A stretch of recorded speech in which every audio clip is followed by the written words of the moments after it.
سورۃ النساء کی آیت نمبر 43۔ الحمدللہ وکفی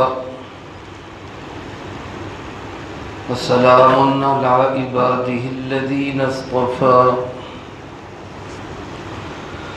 خصوصا علی سید الرسل وخاتم الانبیاء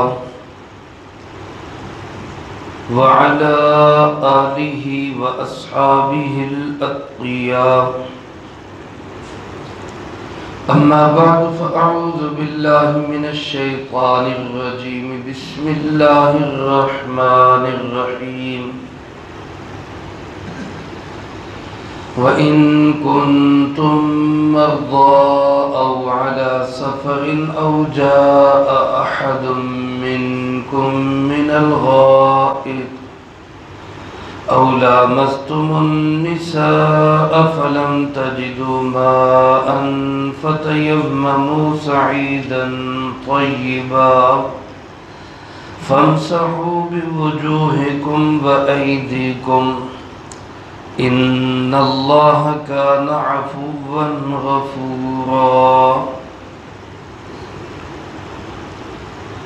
وَإِن كُنتم مرضى، اور اگر تم بیمار ہو، او علی سفر، یا حالت سفر میں ہو،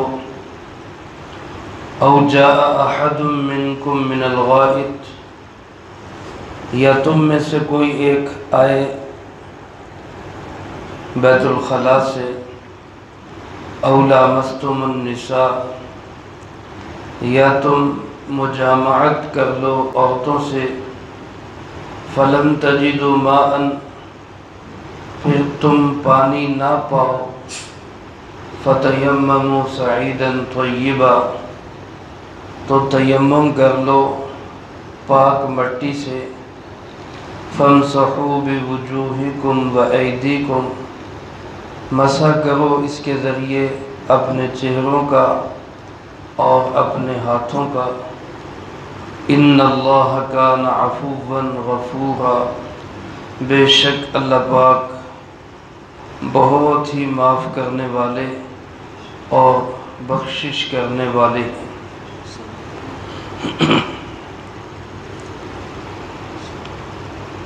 اس آیت مبارکہ کے پہلے حصے کی وضاحت گزشتہ درس میں ہو چکی ہے۔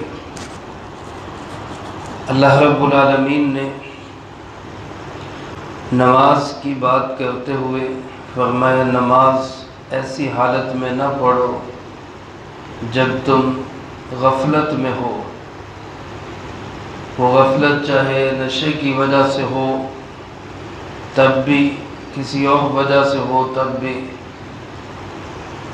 گویا کہ نماز دل کی حضوری کا نام ہے، ایسی حالت میں پڑھی جائے کہ انسان پوری طرح اللہ رب العالمین کی طرف متوجہ ہو۔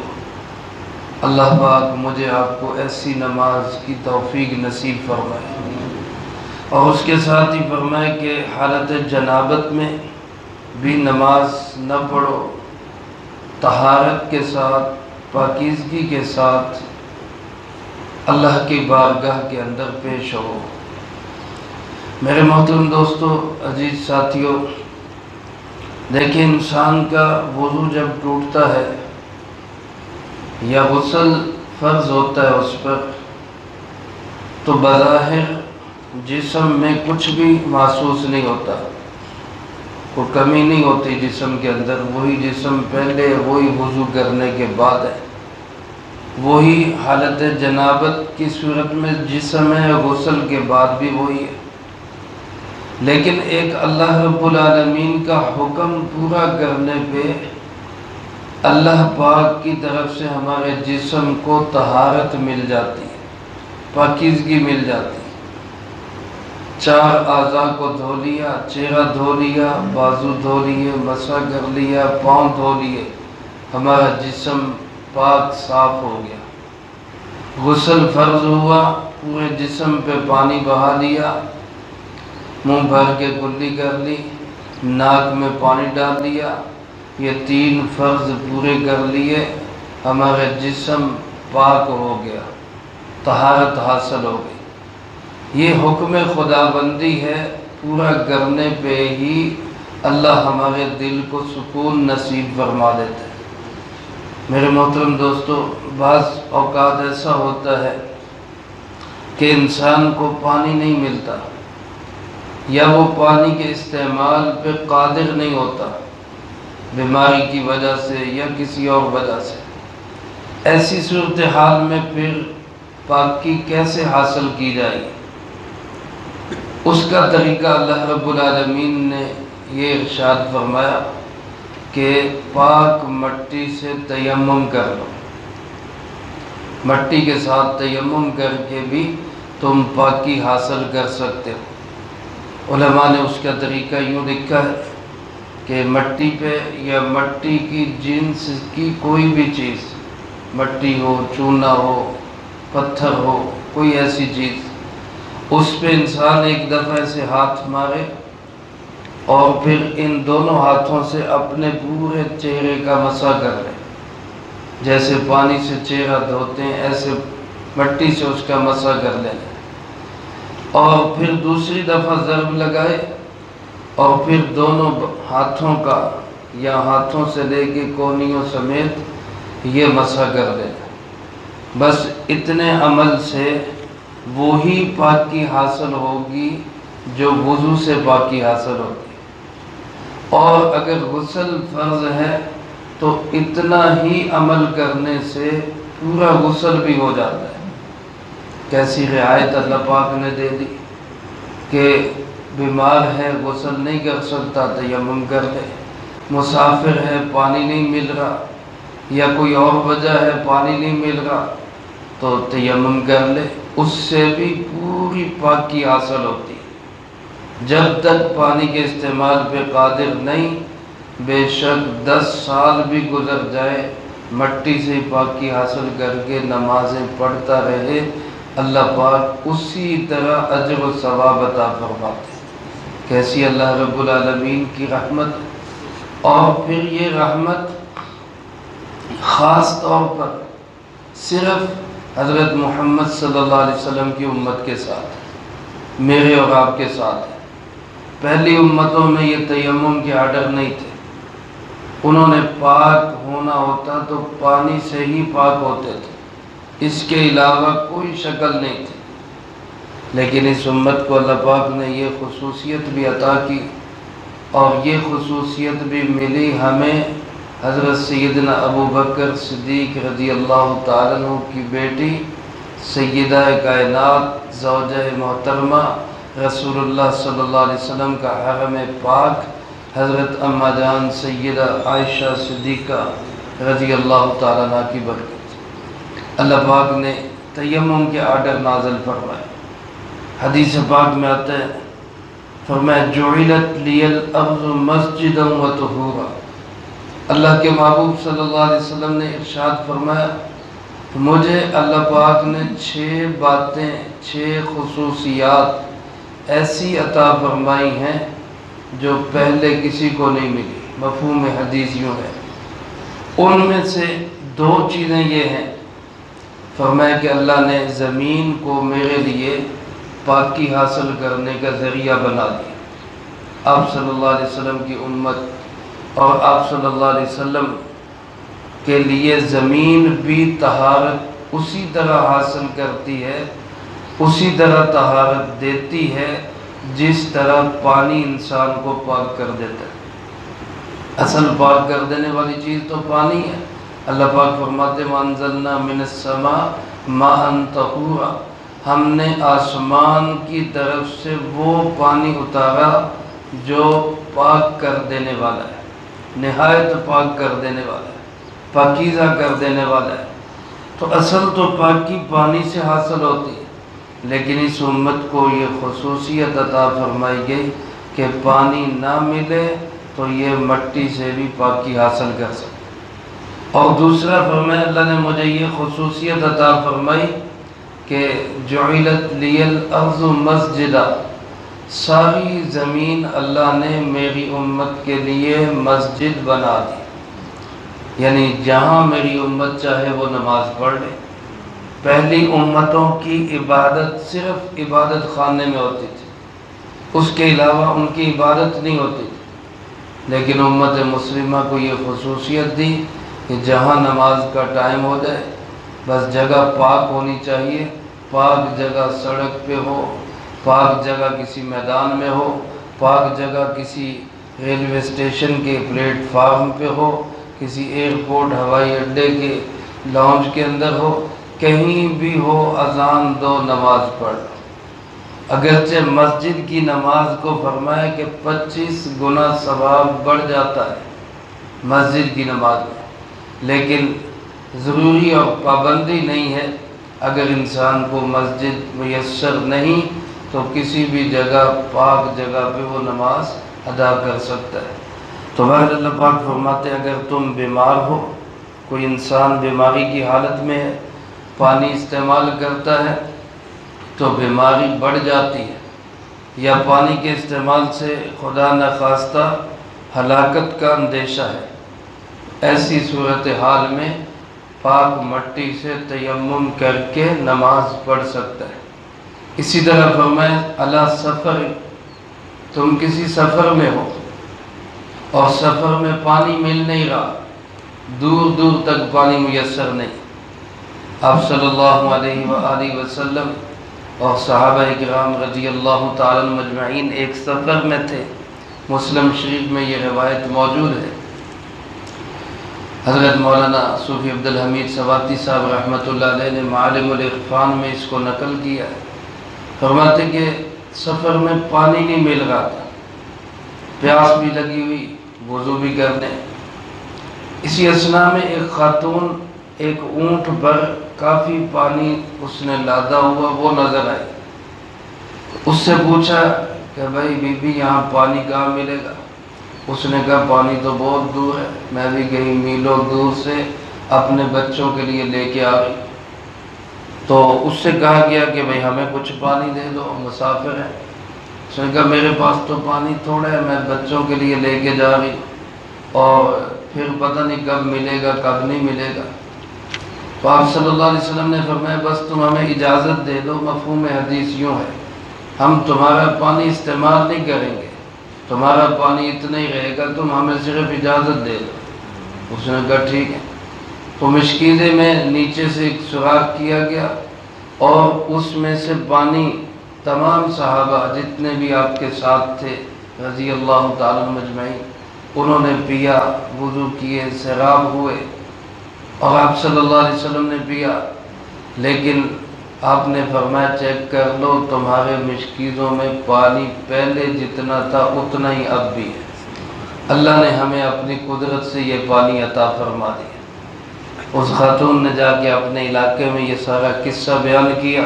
اللہ کی شان، اس معجزے کو دیکھ کر وہ سارے لوگ ہی مسلمان ہو گئے۔ تو جب سفر کی حالت میں ایسے ہو کہ پانی میسر نہ ہو، میلوں دور تک پانی نہ ملے، تو پھر ایسی حالت میں تیمم کر کے نماز پڑھی جا سکتی۔ یا فرمایا جاء احد منکم من الغائط، تم میں سے کوئی شخص غائط سے آئے۔ غائط عربی زبان میں کہتے ہیں نچلی جگہ کو، نشیبی جگہ کو۔ اس زمانے میں چونکہ بیت الخلاء وغیرہ تو تھے نہیں، تو جب کسی نے قضاء حاجت کے لیے جانا ہوتا تو وہ نشیبی جگہ میں چلے جاتے تاکہ کسی کی نظر نہ پڑے۔ یہ شرم و حیا کا تقاضا ہے کہ انسان ایسی حالت میں چھپ کر قضاء حاجت کرے۔ آج کل اس کی جگہ بیت الخلاء آ گئی، اس لیے میں نے ترجمے میں غائط کا معنی بیت الخلاء کیا۔ یعنی انسان بیت الخلاء سے آئے تو چھوٹی ناپاکی ہوتی، وضو کرنا پڑتا ہے۔ اس کے بعد فرمایا او لامستم النساء، یا تم عورتوں کو چھو لو۔ لفظی ترجمہ لامستم کا ٹچ کرنا، چھو لینا، لیکن مراد یہاں سے مجامعت ہے۔ زیادہ تر مفسرین کرام رحمہم اللہ فرماتے ہیں اس میں مجامعت کا ذکر ہے کہ پہلے چھوٹی ناپاکی کا ذکر، اب بڑی ناپاکی کا، یعنی بے وضو ہو گئے تب بھی یہی تیمم، اور غسل واجب ہو گیا تب بھی یہی تیمم، دونوں صورتوں کے اندر ایک ہی تیمم ہے، فرق نہیں ہے۔ حضرت عمار رضی اللہ تعالیٰ عنہ سفر میں تھے تو حالت جنابت ہو گئی، احتلام ہو گیا۔ اب یہ پتہ نہیں تھا کہ غسل کے تیمم کا طریقہ کیا ہے، تو وضو کا تو پتہ تھا کہ اس طرح تیمم کرتے، تو غسل کے لیے انہوں نے اپنے زائد کپڑے اتارے اور مٹی میں ایسے لوٹ پوٹ ہونے لگ گئے، ایسے مٹی میں اپنے آپ کو جو ہے نا وہ لت پت کر لیا۔ تو آپ صلی اللہ علیہ وسلم کو آ کے بتایا تو آپ نے فرمایا کہ اس کی ضرورت نہیں تھی، بس اتنا ہی کافی تھا جتنا وضو کے لیے، اتنا ہی تیمم کافی تھا۔ تو گویا اللہ پاک نے دونوں صورتیں بیان فرما دی، حدث اصغر ہو یا حدث اکبر ہو، فلم تجدوا ماء، اور تم پانی کو نہ پاؤ، نہ پانے کا مطلب یا ملے نہ، یا اس کے استعمال پہ قدرت نہ ہو، بیمار ہے یا کسی دشمن کے پاس ہے وہ دے نہیں رہا، یا پانی اور اس بندے کے درمیان کوئی درندہ ہے جو پانی تک اس کو پہنچنے نہیں دے رہا، تو اب اس کو استعمال پہ قدرت نہیں ہے، تو فرمایا فَتَيَمَّمُوا صَعِيدًا طَيِّبًا، اس صورتحال میں تم پاک مٹی سے تیمم کر لو۔ تیمم کا لفظی معنی ہوتا ہے ارادہ کرنا، اس لیے علماء نے لکھا ہے تیمم میں نیت فرض ہے۔ وضو میں تو احناف کے نزدیک نیت فرض نہیں، بغیر نیت کے بھی وضو کرے گا پاکی حاصل ہو جائے گی، نیت کر لے گا تو ثواب بھی ملے گا، لیکن تیمم کے اندر یہ نیت ضروری ہے کہ میں پاکی حاصل کرنا چاہتا ہوں، کیونکہ پانی خود پاک کر دینے والا ہے، مٹی خود پاک کر دینے والی نہیں ہے، اس لیے اس میں نیت کرے گا تو پاکی ہوگی۔ تیمم کا طریقہ کیا ہے؟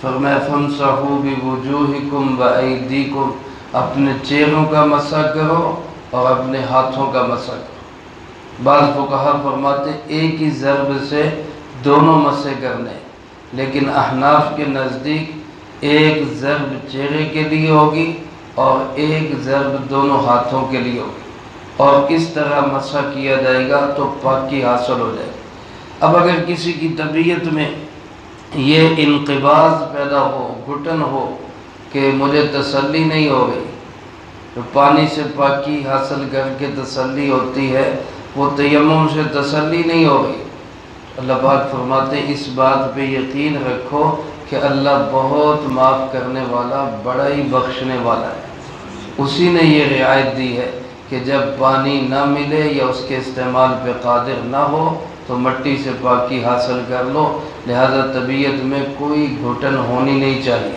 اللہ کی رعایتوں سے فائدہ اٹھانا چاہیے۔ تو یہ تیمم کے احکامات اور طہارت کے احکامات اللہ پاک نے بیان فرمائے۔ طہارت اسلام کا بہت بڑا اصول ہے، کوشش کرنی چاہیے کہ ہر وقت ہم باوضو رہیں۔ اللہ مجھے آپ کو سب کو اس کی توفیق نصیب فرمائے، جو کہا سنا اس کو زندگی میں لا کے دوسروں تک پہنچانے کی توفیق عطا فرمائے۔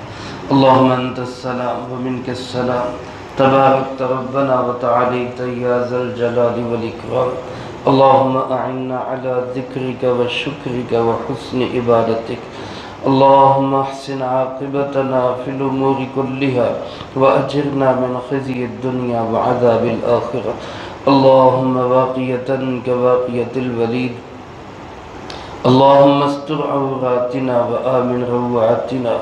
اللہم انا نجعلک فی نحورہم ونعوذ بک من شرورہم۔ اللہم اکفنا بحلالک عن حرامک واغننا بفضلک عمن سواک۔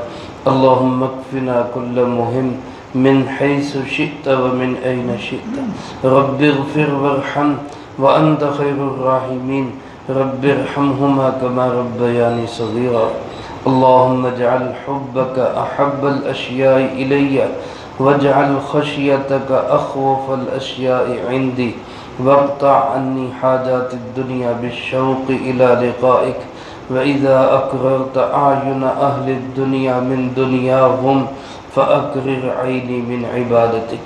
اے مولا کریم یا اللہ پاک اس پورے ہفتے میں جتنا درس قرآن کریم ہوا، ان طلبہ عزیز طالبات نے جو پڑھائی کی، اللہ اس سب کو اپنی بارگاہ میں قبول فرما۔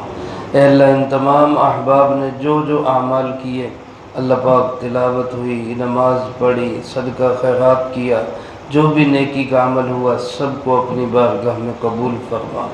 اے اللہ ان مقبول اعمال کا اجر و ثواب ہمارے پیارے آقا جناب محمد کریم خاتم النبیین صلی اللہ علیہ وآلہ وسلم کو پہنچا۔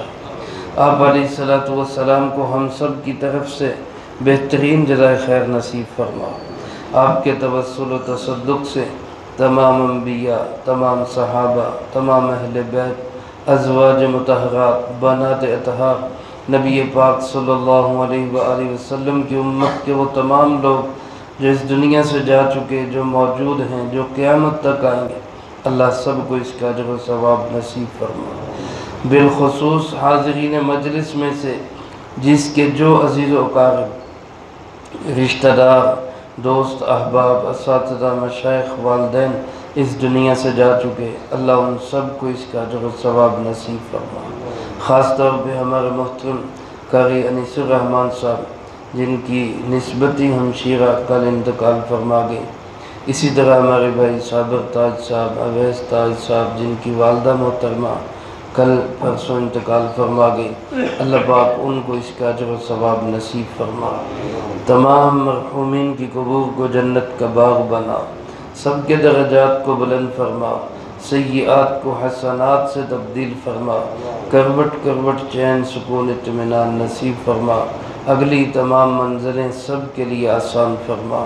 اے مولا کریم یا اللہ پاک ہم میں سے ہر ایک کو اپنے اپنے وقت پہ اچھی موت نصیب فرما، بری موت اور اس کے اسباب سے بھی اللہ ہماری حفاظت فرما، عزت کی زندگی، شہادت کی موت نصیب فرما، اسلام والی زندگی، ایمان والی موت نصیب فرما۔ اللہ اپنے فضل و کرم، اپنے لطف و احسان سے اپنے محبوب کے شہر میں دفن ہونا نصیب فرما، مدینہ منورہ کی موت نصیب فرما، جنت البقیع کی پاک مٹی نصیب فرما۔